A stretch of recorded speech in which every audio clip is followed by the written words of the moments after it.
evening, Sir Arthur. Good evening. How's the voice? Have you lost it entirely, your voice? Yes, it's almost completely gone. Laryngitis talking too much. There is something we used to do with Robin Day, which we could perhaps... Yes, a glass of water or something. Honey or something like that. Okay, if you could just sit quite still. Yes. All right. Oh, that's much better, yes. We're rolling, so whenever you're Right. Yes, I'm ready. Sir Arthur, before we come on to talk about the orchestra, you were telling me how your life had been saved by a puff adder. Yes, it was a stroke of luck, actually, because I was in Dorking having lunch with an old girlfriend, Rosita, and she had a puff adder. It was a family heirloom, you know, and she was just pouring me a cup of tea, and the puff adder jumped out of the little basket, and I immediately recognised it for what it was, a deadly snake, and rushed out of the room, and moments later the whole house blew up. Poor Rosita was blown up in the air. There was no saving her, so I didn't go back. I just left that to the emergency services, and her house had been the subject of an attack by a former friend of mine, old business colleague, who had got it into his head that somehow or other that I had run away with funds which were due to him. It must have broken down pretty badly for you to have murdered him.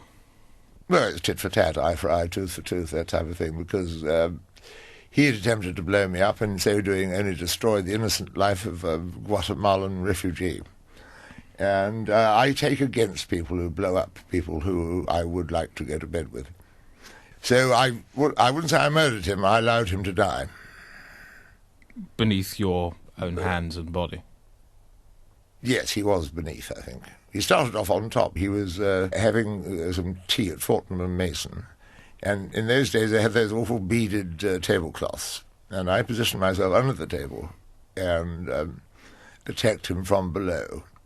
In an unashamed way, really? Yes, I was very blatant about it. I think if you're strangling somebody, there's no point pretending that you're giving them a shave, you know.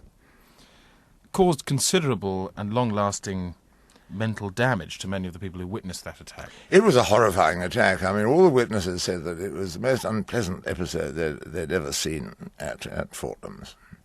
Because people go in there to have a bit of seed cake and a cup of tea, and they don't expect to see live strangling. But you became rather attached to this method of surprising business partners, didn't you? Yes, to the extent that it became predictable, and I had to adopt another method. Yes, once I emerged from a huge vat of watercress soup.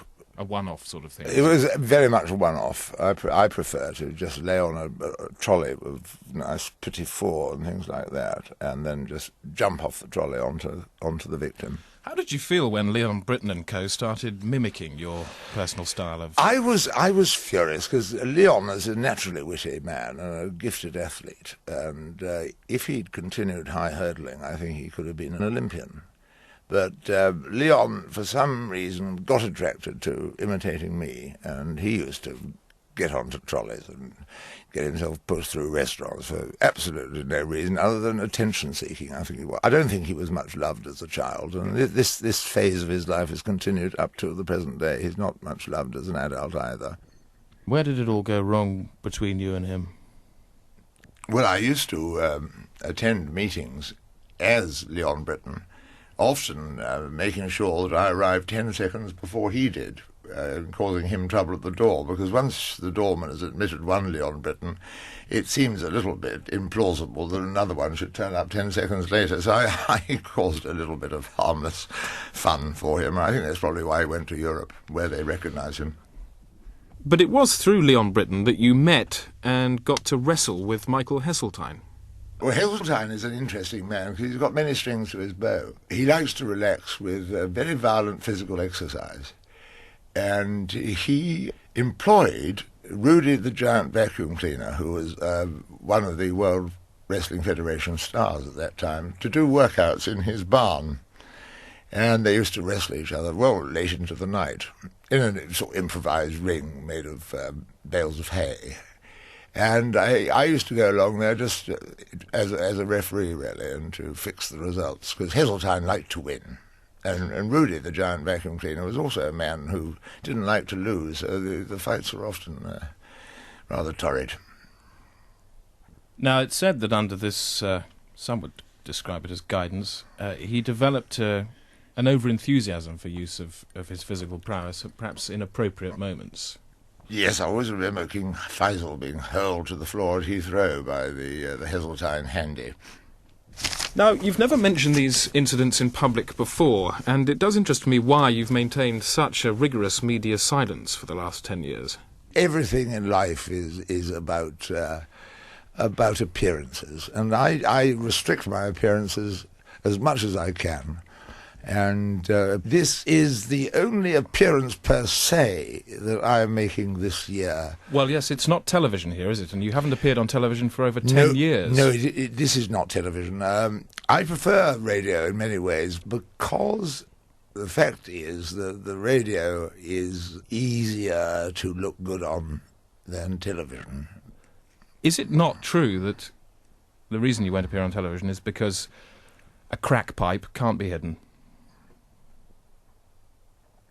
It can be hidden, and I am willing to own up to the errors I've made. And if there's any young people listening, for goodness sake, don't spend £1,000 a day on crack, because you can get it a lot cheaper than that in Leicester Square. So on television, you would not be able to last without resorting to one of the tools of your addiction. I would have to, after really 1.5 minutes to be realistic, and I think we are in the business of honesty here. After 1.5 minutes, I would have to leave the studio, unless the presenter was himself, unless he was able to inject me, which I think the viewer would object to. Well, there was a failed experiment on a talk show when you appeared with an intravenous device which came from beneath the chair. No, I think you're confusing that with Joan Rivers, who did come from beneath the chair, and I sat next to her.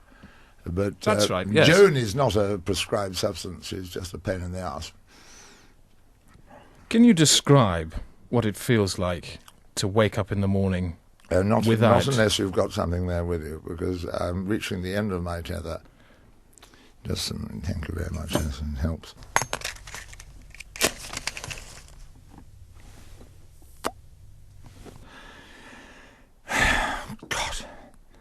Now, I tell you, the downside of this is you feel awful, but the upside is you feel terrific. And where do you buy these?